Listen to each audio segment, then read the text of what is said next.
en el nombre de Jesús. Amén. ¿Ya se fijaron cuál es el tema de la tarde? Abran su mapa, su guía de estudio. Por favor, abran su material. ¿Ya se fijaron cuál es el tema de la tarde? Es un tema trascendental. La niña con hambre de hombre. Hoy a las 6 de la tarde. Vea, usted pudo haberse perdido el tema de esta mañana, pero no el tema de la tarde. Nos vemos aquí, ¿a qué hora esta tarde? 6 en punto. Muy bien, muchas gracias. El tema de esta mañana se titula Dios es amor, pero su amor me incomoda. Se acostumbra en los Estados Unidos, especialmente en el segundo domingo de mayo, recordar, celebrar el día en honor a la madre. Pues resulta que una organización no gubernamental dispuso preparar unas tarjetas especiales para el Día de la Madre. Estas tarjetas debían ser puestas a disposición de hombres privados de libertad. Y les preguntaron, tenemos estas tarjetas para ustedes, ¿quisieran tomar una para enviárselas a su madrecita? Y la experiencia reveló que el 90% de los privados de libertad decidió enviarle una tarjeta a su mamacita en el Día de la Madre. Transcurren las semanas y en el mes de junio se celebra el Día del Padre. Ahora sería el turno para que los privados de libertad escogieran una tarjeta, la llenaran y se dirigieran a sus padres. Y aquí viene el dato que pareciera asombroso. ¿Se imaginan ustedes cuántos privados de libertad pidieron una tarjeta para enviársela a su papá por el Día del Padre?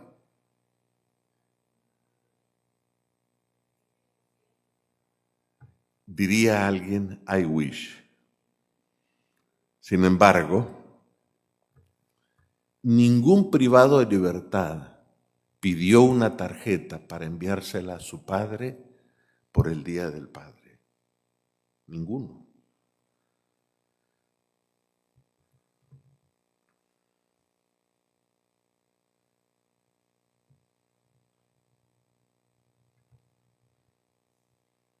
Hace unos años, no muchos años atrás, un amigo mío publicó un libro titulado En busca del amor perdido. Y aunque él escogió en las Escrituras la porción del Padre Nuestro para construir la estructura de su libro, en la realidad es un libro autobiográfico. Y en la página 20 de su libro, él hace una confesión que me pareció oportuna compartirla con ustedes. Él dice así, literalmente, mi padre abandonó la casa cuando yo tenía 5 años. Bien podría decir que mi infancia fue de algún modo consumida por la búsqueda de un modelo paterno, de un adulto que operara con la fuerza de la ley. Recuerdo haber conversado aún de niño esto con mi madre. Un par de veces le sugerí a algún hombre que me parecía simpático. La quería convencer de que se casara, que trajera a alguien bueno a la casa, porque lo necesitábamos. Ella jamás volvió a casarse. Otra vez. ¿Por qué los privados de libertad, antes mencionados, decidieron no tomar una tarjeta para enviársela a su padre en el día alusivo a ellos? Noten, no causa mucho asombro si recordamos que el 85% de los privados de libertad provienen de un hogar sin padre, que el 43% de los niños viven sin su papá actualmente, que el 63% de jóvenes que se suicidan viven en un hogar sin padre, que el 80% de los violadores son de un hogar sin papá.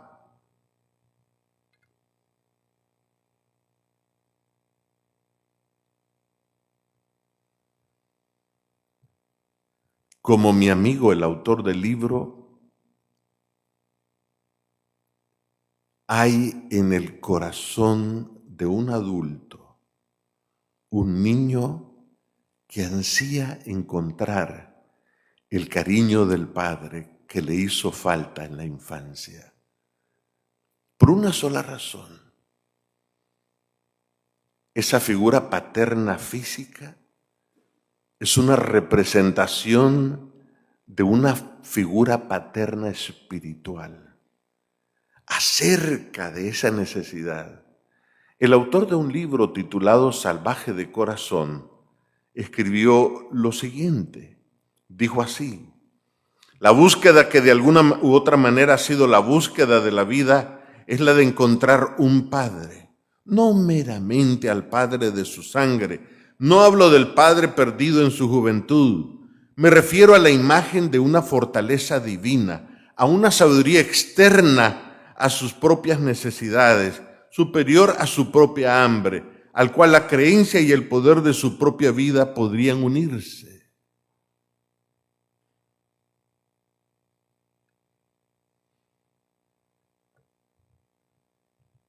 Ustedes saben, la Biblia se distribuye entre el Antiguo y el Nuevo Testamento, pero en ambos casos los patriarcas, profetas, apóstoles,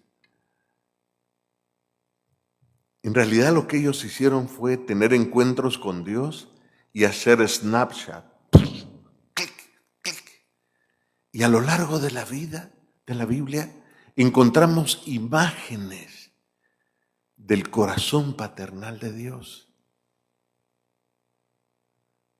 Porque una vez que tú encuentras a Dios en la Biblia, te das cuenta que el estudio de la Biblia es el encuentro de dos que se aman. De ese modo, en el Antiguo Testamento hay una profecía quizás a la que muy poco hemos puesto atención. Dios sabe que tú amas a tus hijos, pero también Dios sabe que tú traes a un niño que no fue amado por su padre, porque papá de repente era un hombre, una figura ausente en casa.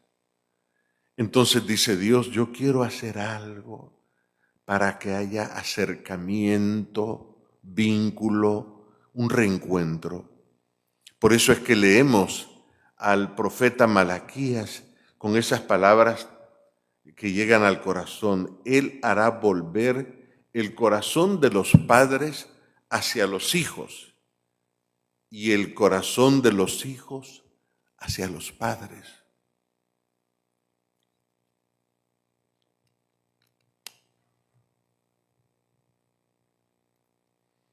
Probablemente yo le estoy hablando esta mañana a una persona que prefiere mantener la distancia con su padre o su madre. A ver, eso no significa que tú seas un mal hijo. Lo que significa es que traes tu niño herido, tu niña herida. Podrás tener 40, 50, 60 o 30 años, cronológicamente. Pero emocionalmente tienes la edad cuando fuiste víctima de un abuso, de un trauma en la infancia. ¿Por qué hay que prestarle atención a este tema que la Biblia está planteando? Vean ustedes, hay una universidad en la otra costa, la Universidad de Johns Hopkins. Ellos tomaron tiempo para hacer una investigación por 30 años, 3 décadas. Y ellos le dieron seguimiento minucioso a las vidas de 1,377 pacientes. y quisieron encontrar cuál era la causa, la raíz para 5 calamidades muy comunes. Y estas son esas 5 calamidades: las enfermedades mentales, la presión arterial alta, los tumores malignos, las enfermedades coronarias y el suicidio. ¿Qué tiene que ver esto con Malaquías 4:6? Bueno, recordemos que Malaquías 4:6 dice que, un tantito, volvamos allá. Dice, en primer lugar, que Dios quiere sanar la relación padre-hijo, porque una relación entre padre e hijo que no esté sanada trae consecuencias. Ahora entra o tiene sentido, lógica, esta investigación hecha por el Hospital Johns Hopkins. Dice así, que el resultado de esa investigación, que duró 30 años, la causa única de estas calamidades no estaba relacionada con la dieta ni con el ejercicio. Encontraron que el factor predictor era la falta de cercanía con los padres, especialmente con el papá.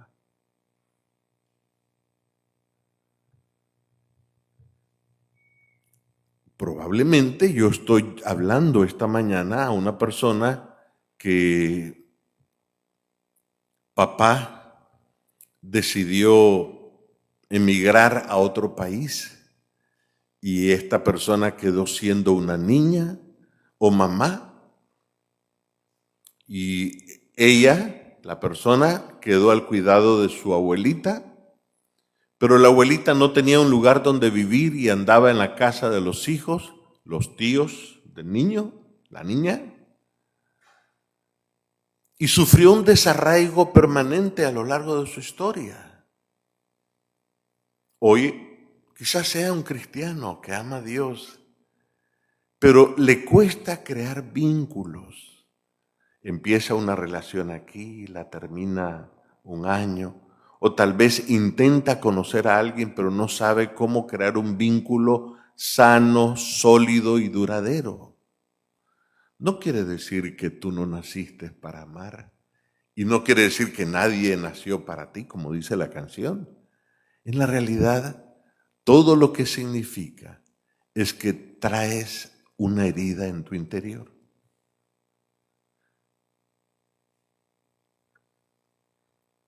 Esto tiene otras repercusiones. Me explico. ¿Sabían ustedes que la próxima generación de ateos en los Estados Unidos son hijos de cristianos?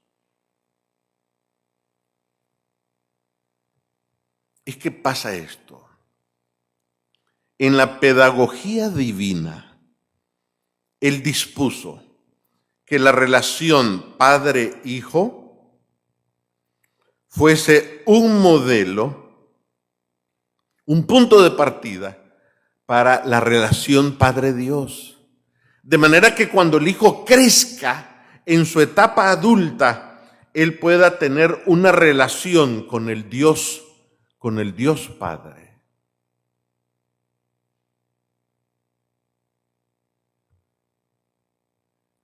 Todo ocurrió en Alemania. Esta pequeña familia acudían semanalmente a la sinagoga. Papá era la figura religiosa más admirada por todos en casa, especialmente por el hijo varón, un chico adolescente.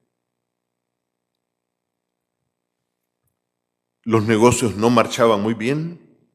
El papá reunió a la familia y les dijo, tendremos que mudarnos. Con pesar, pena y tristeza se mudaron a un pueblo más al norte de Alemania.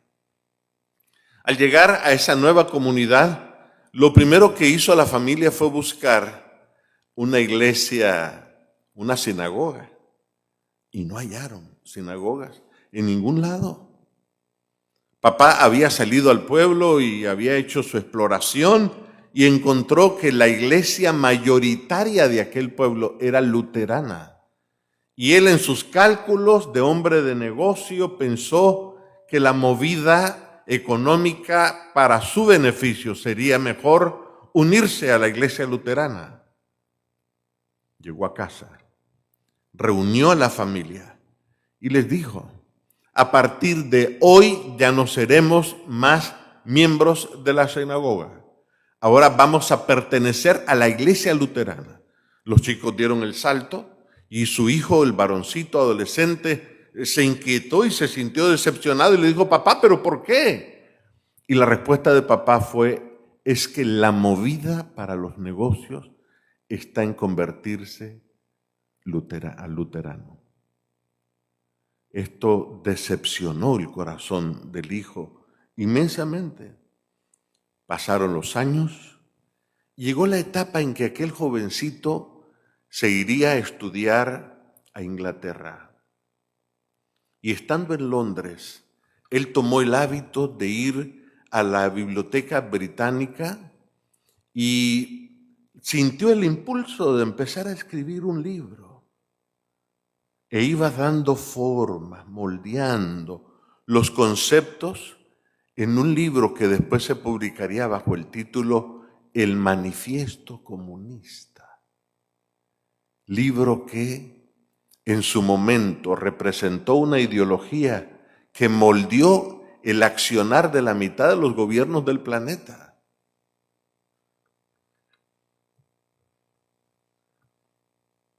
Y este joven llegó a escribir que la religión era el opio de los pueblos.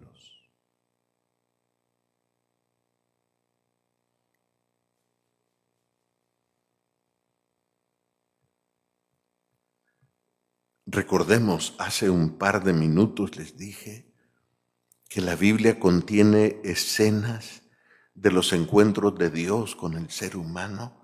Por eso es que cuando uno lee la Biblia, hay ocasiones en que uno como que se le detiene la respiración y dice: ese soy yo, eso me pasa a mí. Y ahí uno pone una hojita de un árbol, un recibo, una página doblada. Es que la Biblia da ocasión para esa intimidad con Dios. Bueno, yendo al Antiguo Testamento, en el capítulo 49 aparece un diálogo entre Dios y su hija. Y Dios permite que queden esos diálogos porque son de alguna forma autorreferentes. Y uno dice: déjame verme en ese espejo. Isaías capítulo 49, versos 14 al 16, dice así, está hablando Dios con su hija Sión. Sión decía: el Señor me abandonó, banderín rojo. ¿Acaso no decíamos ayer que cuando hablamos de traumas, el primer trauma es el abandono, el segundo es el abuso físico, el tercero es el abuso emocional y el cuarto el abuso sexual? Pero entonces aquí hay una hija de Dios que trae una factura muy gruesa, muy pesada, y se la quiere cobrar a Dios. Y le dice: tú me has abandonado. Te has olvidado de mí.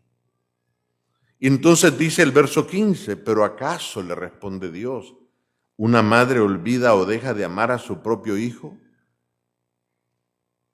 Aunque ella lo olvide, yo no te olvidaré. Son palabras refrescantes. Probablemente yo le estoy hablando a alguien que los recuerdos que tiene de su padre o de su madre en su infancia son recuerdos muy desagradables. Quizás yo le estoy hablando a alguien que cuando su papá murió, realmente fue un descanso para todos en la familia. Y no estoy siendo ni sarcástico ni cínico. Es que tenemos que aceptar que papá y mamá también fueron seres humanos heridos.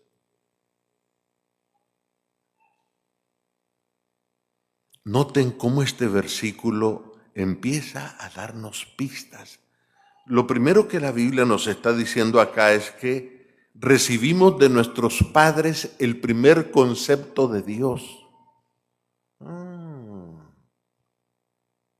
O sea, ¿quieres saber qué piensas de Dios? Pregúntate cuán agradable es la imagen mental que tú tienes de papá.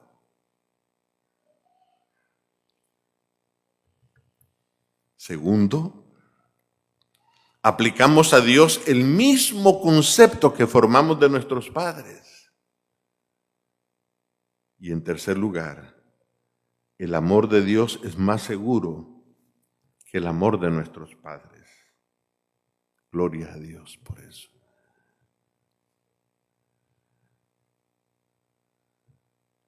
Hace muchos años atrás, en el siglo pasado, una educadora sobresaliente, ella hizo una observación en un libro titulado La Educación. En la página 219 de este libro, en relación a este tema, ella dijo algo que hay que prestarle atención. Los padres, las madres y los maestros necesitan apreciar más plenamente la responsabilidad y el honor que Dios les ha conferido al hacerlos con respecto al niño, sus propios representantes.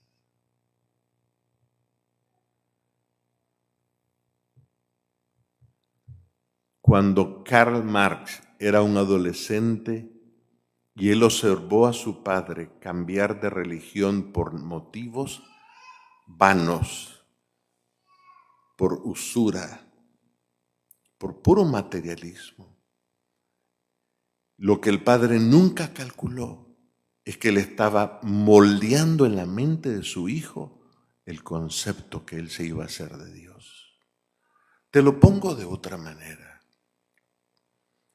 Cuando tú estás cambiándole el aceite al auto o cambiándole los frenos un domingo y de repente tú llamas a tu esposa, a la madre de tus hijos, que te pase un recipiente con agua, que te quieres lavar las manos. Y en el camino tu esposa sufre un accidente y se le cae el recipiente con agua y te frustras. Y tu varón escucha cuando tú insultas a la madre de tus hijos. ¿Sabes qué está diciendo aquí este pensamiento? Que tú estás actuando como representante de Dios. Es un día viernes, tu hijo ha regresado de la escuela y él se aparece con una boleta, un papel que dice que el tal fecha hay que presentarse en la escuela porque hay una conferencia padres y maestros y el maestro de tus hijos quiere hablar contigo. Cuando tú llamas a la compañía y le dices que no vas a llegar porque ese día tienes entrevista con el maestro de tu hijo, tú estás actuando como representante de Dios. Tu hijo está inscrito en un partido de fútbol, es un domingo y tú te has comprometido con tu hijo a estar en su partido. Pero de repente el pastor te llama y te dice, hermano, me urge reunirnos en la junta de la iglesia y quiero contar con usted. Y cuando tú agarras tu teléfono y tu hijo está escuchando y tú le dices al pastor, pastor, yo con mucho gusto, pero yo tengo un compromiso con mi hijo y no puedo ir a la junta de la iglesia. ¿Sabes qué dice el hijo en su mente? ¡Yes! Porque en la mente del niño tú actúas como representante ¿de quién? ¿Aló? De Dios. En otras palabras, el primer retrato que tuvimos de Dios lo recibimos en la infancia. Estamos hablando de un tema muy importante. Hay un escritor de novelas, su nombre es Paul Auster, él es un escritor americano y él escribió una novela familiar titulada La invención de la soledad. Y él tiene una frase demoledora en relación a su padre. Vean lo que él escribió. Y él comparte. Dice, mi recuerdo más temprano, en relación al papá, su ausencia. Durante los primeros años de mi vida, él se iba a trabajar por la mañana temprano, antes de que yo me despertara, y volvía a casa mucho después de que me acostara. Yo era el niño de mamá y vivía en su órbita. Recuerdan que anoche yo les comentaba la historia de una familia que la jovencita adolescente le expresa a sus padres que ella siente atracción por las féminas. ¿Recuerdan? Y recuerdan que yo les dije a ustedes haberle dicho al papá, cuéntame a qué edad te abandonó tu padre. ¿Recuerdan esa parte? Bueno, y él estaba asombrado y alguien podría preguntar, ¿qué tiene que ver que él fue abandonado por su padre en la infancia con la preferencia sexual que ahora manifiesta su hija? Y yo le tuve que explicar a él.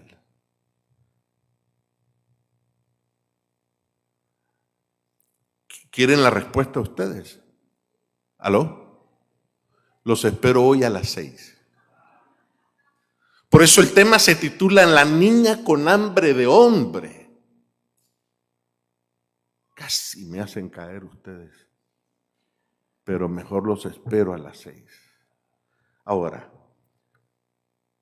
tu papá, tu mamá, mi papá, mi mamá, hicieron con nosotros lo mejor que ellos pudieron.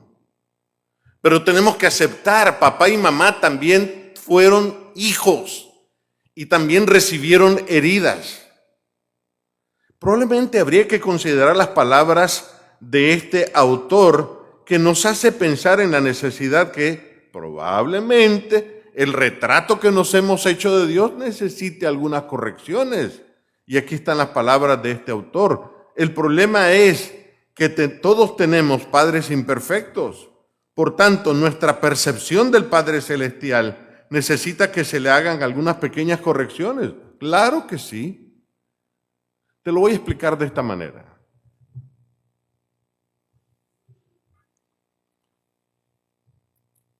Voy a usar una metáfora, una ilustración, una imagen. Un automóvil necesita por lo menos 5 líquidos: gasolina, aceite, agua, líquido de frenos y líquido hidráulico, por lo menos. Los seres humanos no somos máquinas, no somos automóviles, pero desde el momento de nacer, el ser humano depende absolutamente de papá y mamá para recibir su nutrición emocional positiva. Y la nutrición emocional positiva se expresa con 5 palabras que empiezan todas con la letra A: aceptación, aprobación, afirmación, atención y afecto. El que me las diga de memoria, yo lo invito a desayunar a su casa mañana temprano. Son 5. ¿Cuáles son? Aceptación, aprobación, afirmación, atención y afecto. Pero ¿qué es lo que sucede? Si la persona de niño no recibió aceptación y en su lugar rechazo, esa persona, noten lo que voy a agregar ahora, se está formando un concepto acerca de Dios. Eso es lo más serio que podemos nosotros pensar.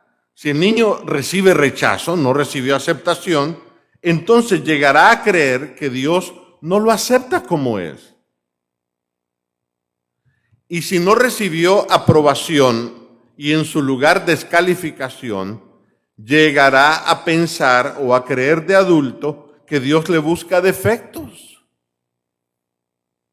Y eso influye en la manera en que estudiamos la Biblia, porque constantemente andamos buscando en la Biblia donde hay un garrote para que Dios nos golpee, donde hay un castigo para pensar que Dios nos quiere hacer daño. Y si de niños no recibimos, vamos con el tercero, afirmación y en su lugar menosprecio, entonces de adulto llegamos a creer que Dios nos hace sentir menos. Y si de niños no recibimos, vamos con el cuarto. Atención, muchas gracias. Y en su lugar fuimos tratados con indiferencia, de adulto llegaremos a creer que Dios no tiene interés en nosotros. Y si no recibimos,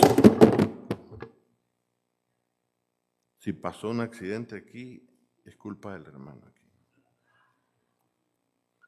De paso, quiero decirles, yo uso una boina y yo he decidido heredarle mi boina al hermano.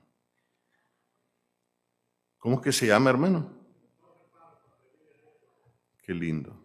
Jorge va a heredar mi boina. Mi esposa sabe que yo soy muy celoso con mi boina, pero vamos a dársela a Jorge. Vean, si la persona no recibió afecto y en su lugar desamor, él llegará a creer de adulto que Dios está enojado con él. Hermanos, estamos hablando de algo serio. Entonces yo te hago la pregunta, ¿será que poseemos un retrato claro acerca de Dios? Dejemos que la Biblia lo responda.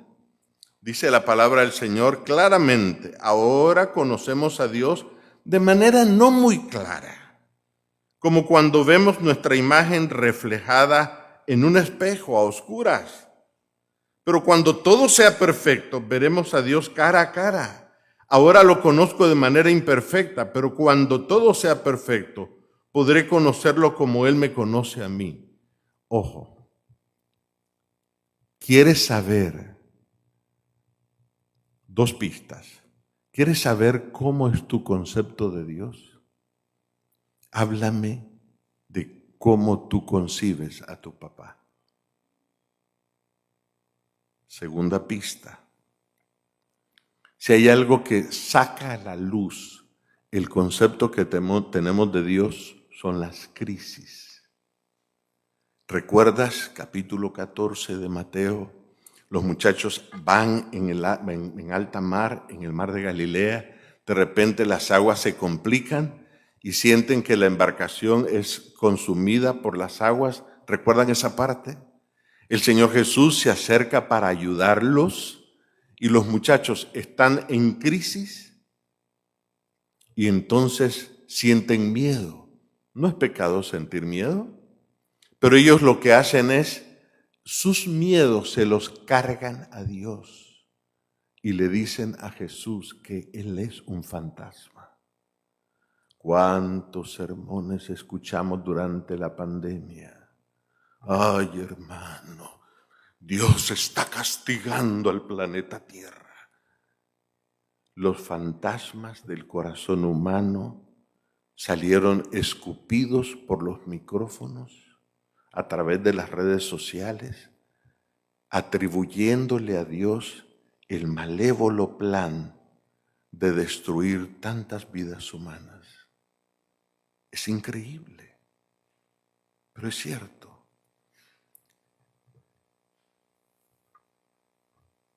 Se han hecho estudios de personas que han pasado 30, 20, 40 años en la cárcel. Y a las 2 semanas de haber salido en libertad, cometen otro crimen a la vista de la policía para que los agarren y los vuelvan a regresar a la cárcel. ¿Saben por qué? Porque añoran la privación de la libertad. Porque la vida libre es una amenaza para ellos, es un peligro. Y hay personas que aunque entregaron su corazón a Cristo, ansían la esclavitud del miedo. Suspiran porque caigan las plagas. Y hay personas que invocan a Dios con el deseo más oculto de encontrarse con el diablo. Está raro esto. Pero tú los has visto. Hermanos, esta tarde en la sociedad de jóvenes ya se encontró qué significa ese código de barra que aparece aquí, hermano. Ustedes han estado tomando esta agua, hermano. Si usted quiere saber lo que Apocalipsis capítulo 3 y aquí dice, mis hermanos, no todos lo pueden entender. Y los pastores ya no explican estos temas, hermanos. Calcule la asistencia esta tarde. Calcúlela. ¿Saben por qué? Jesús dijo, vosotros sois hijos de vuestro padre el diablo. En nuestra condición natural caída, sentimos nostalgia por el olor a azufre. Y cuando un predicador nos habla del amor de Dios, yo estaba predicando en una iglesia cerca de allá, lejos de aquí, un sábado por la mañana. Y en eso una hermana en el fondo del templo como que le picó algo ahí y se disparó a hablar. Nadie le dio la palabra. Dijo, pastor, él está mirando, cállese. Por eso es que la iglesia está como está, porque los pastores solo hablan del amor de Dios.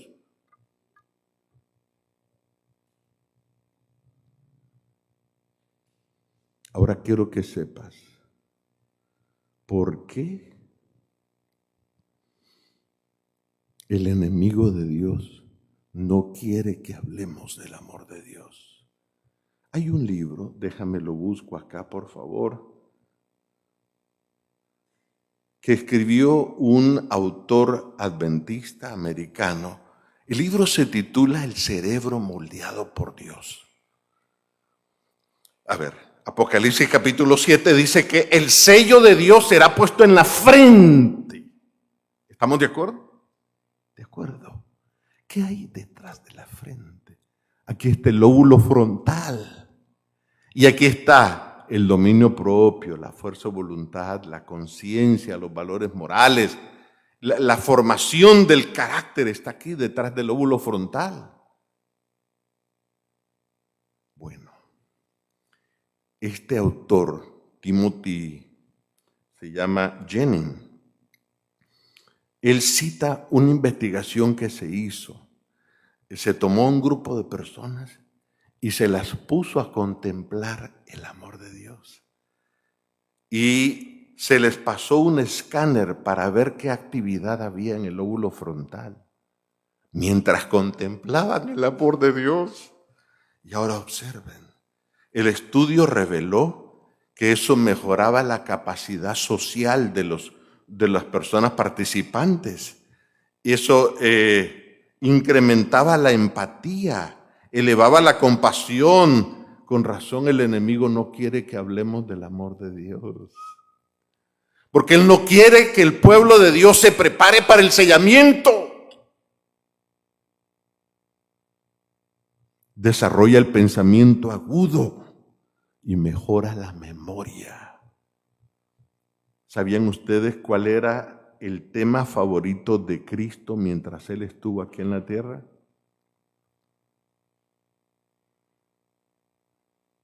Lo dice Elena G. de White muy claramente. El tema favorito de Cristo era el carácter paternal y el amor abundante de Dios.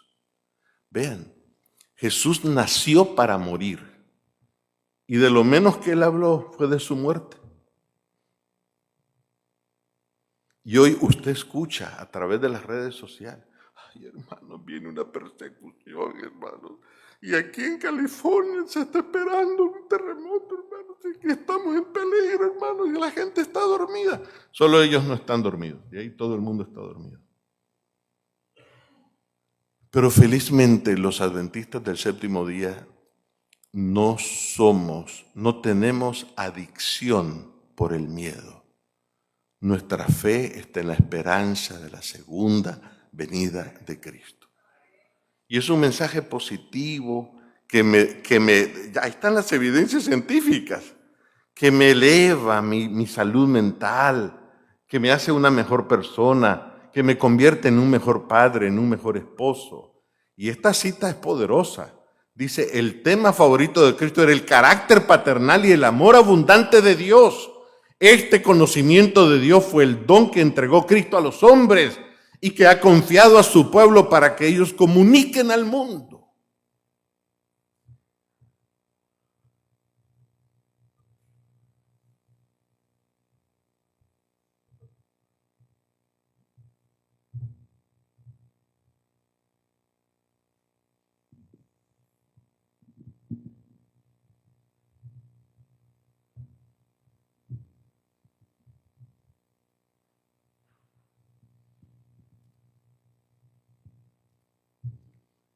Estaba reunido Dios el Padre, Dios el Hijo y Dios el Espíritu Santo. Los ángeles están expectantes, parecen sostener sus alas, parecen que las arpas guardan silencio. En eso se abre la gran puerta majestuosa y la Trinidad sale y anuncian el plan de la salvación. En ese momento, el Hijo y el Padre se acercan y el Padre abraza al Hijo por última vez. Le planta un beso en la frente y anuncia que el Hijo se va a convertir en un ser humano para salvar a la raza humana.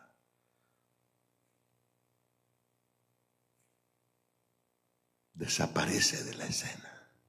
En la siguiente escena, los ángeles observan al general, al Rey de Reyes.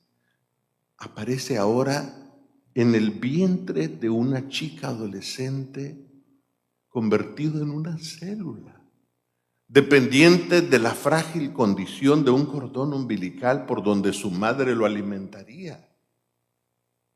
Los ángeles se cubren el rostro. Dios se ha hecho carne. Si hay algo que los seres humanos no hemos valorado y nos cuesta reconocer el significado profundo, es la encarnación de Cristo. Con razón. Cuando Juan el Bautista está en medio del río Jordán y él empieza a gritar, generación de víboras, arrepiéntanse.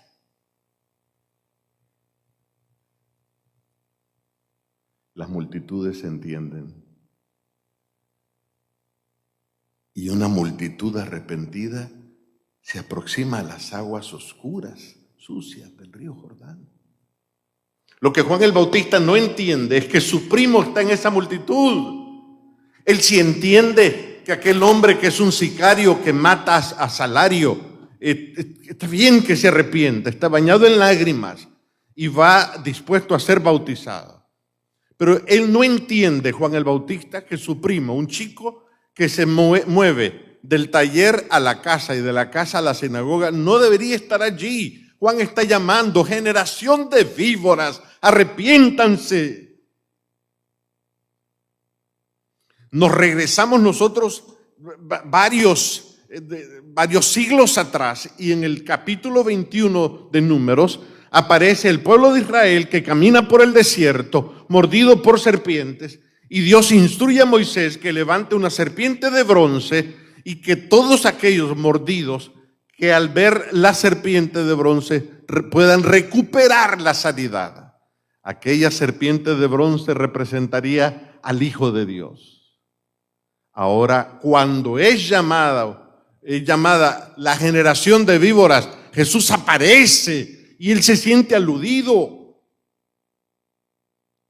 Puedo imaginarme a Juan decirle a Jesús, primo, pero tú no eres de la generación de víboras. Y Jesús mira a los ojos a Juan y le dice, yo amo a la generación de víboras. Pero te van a traicionar, son víboras.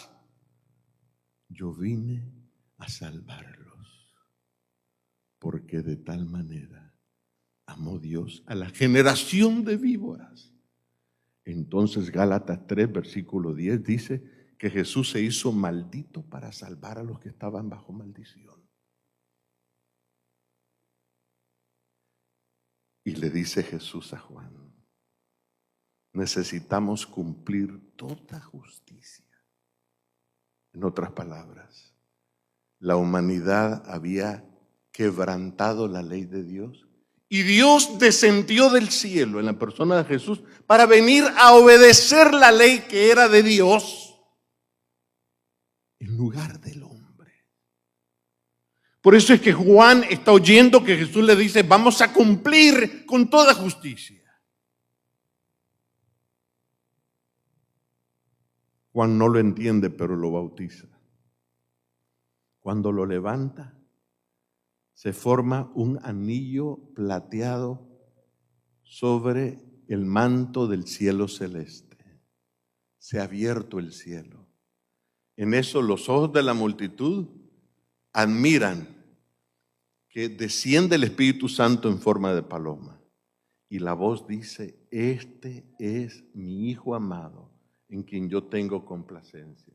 Solo ha habido un hijo en quien Dios se ha sentido satisfecho. No eres tú, no soy yo. Es Jesús. Ahora, noten ustedes por qué lo hace. Romanos dice que como Adán pecó, por el pecado de Adán todos fuimos condenados. Pero ahora, el segundo Adán, por la obediencia de Jesús, todos somos declarados justos.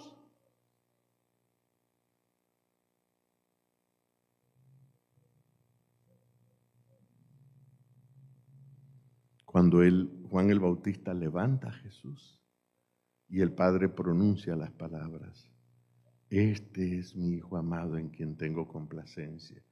El NG de Huay, en el deseo de toda la gente, dice que esas palabras se aplican a toda la humanidad. O sea, hay personas que en este momento andan lavando ropa y no saben que ya han sido salvas. A ver, te lo explico en forma sencilla, Jorge. Vamos a suponer, ¿cómo se llama el pueblo donde tú naciste? Cara Sucia. Jiquilisco. No se rían, así se llama un pueblo en El Salvador, Cara Sucia, ¿sí? Allá en Ahuachapán. Él nació en Jiquilisco. Vamos a suponer que cerca de Jiquilisco hay una aldea que tiene 1000 habitantes. Y Jorge y yo somos amigos de un benefactor que es multimillonario. Y dice este amigo, nos dice a nosotros, vamos al pueblo de Jiquilisco, cerca de allí hay una comunidad de 1000 habitantes y el benefactor ofrece llevarnos a nosotros dos para ver cómo él va a hacer millonarios a 1000 habitantes que están cerca de Jiquilisco. Él decide abrirles una cuenta bancaria a los 1000 habitantes y a cada uno le deposita $1.000.000. ¿Cuántos son millonarios? Todos, prácticamente. Cuando Jesús entregó su vida, Él abrió una cuenta para toda la humanidad, ateos, agnósticos, adventistas, católicos, judíos, musulmanes, todos. Y los declaró salvos. Ahora, ojo con esto. Por eso es que predicamos el Evangelio, para que la gente sepa las buenas nuevas, para que todo aquel que en él crea no se pierda, mas tenga vida eterna.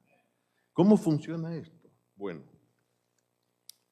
Apocalipsis 21 es muy claro. Dice que Dios es santo, perfecto, justo, es fuego consumidor. Si yo me presento delante de Dios con mi arrogancia, oh Dios, yo he sido adventista por 35 años, yo puedo venir delante de ti, ¿qué tal? Así como cheros vamos a hablar.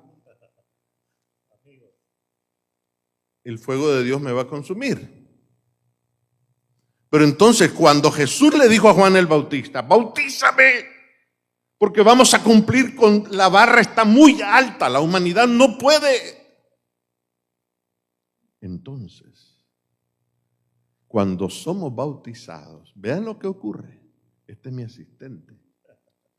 En las iglesias por donde andamos, siempre hay niñas que quieren adoptarlo. Vean. ¿cómo es que el beneficio de la vida, la muerte y la resurrección de Jesús se aplica a nosotros, los seres humanos?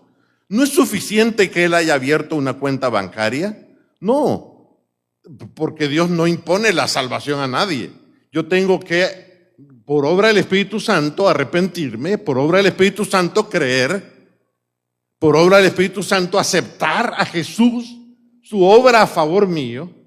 Entonces, cuando soy bautizado, Gálatas capítulo 3, versículo 27, Jorge dice así: porque todos los que habéis sido bautizados en Cristo, de Cristo estáis revestidos. ¿De quién estamos revestidos? ¿Y qué nos pasa?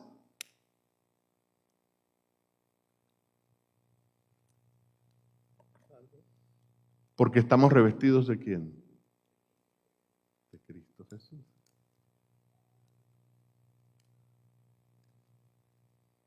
No se trata de tu conducta. Lo que pasa, hermano, es que yo ya llevo 10 años que no como carne, hermano. Lo que usted no sabe es que como, hermanos. No se trata de si como o no como carne. Como paréntesis, Dios quiere que sigamos cuidando nuestro cuerpo porque es templo del Espíritu Santo. Pero la salvación no depende de eso. La salvación depende de Jesús. Ahora, ¿y por qué entonces guardamos el sábado? ¿Por qué entonces cuidamos la salud? Es que Dios nos ama tanto que se preocupa por nuestro bienestar. Así de sencillo. Pregunto, ¿hay motivos para darle gracias a Dios? ¿A qué hora nos veremos esta tarde? ¿Se acuerdan que estamos pendientes de una historiecita, verdad? Que nos vemos a las 6 de la tarde. Vamos a estar de pie y vamos a terminar con una oración.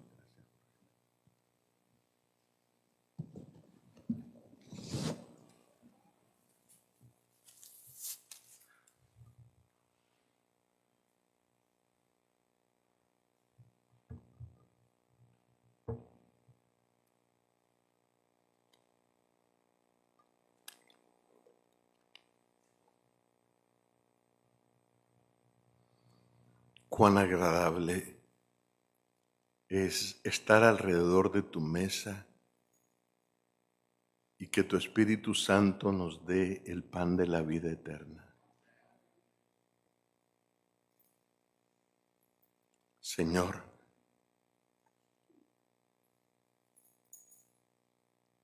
queremos a Jesús. Danos amor por Él. Muévenos a amarlo. Muévenos a servirle. Muévenos, oh Señor, a vivir cada minuto de nuestra vida para agradarle. Y a ti te decimos en esta hora: Jehová te bendiga y te guarde. Jehová haga resplandecer su rostro sobre ti y tenga de ti misericordia. Jehová alce sobre ti su rostro y ponga en ti paz. Pedimos una bendición por los alimentos que serán compartidos. En el nombre de Jesús. Amén y amén. Tengan a bien sentarse, por favor.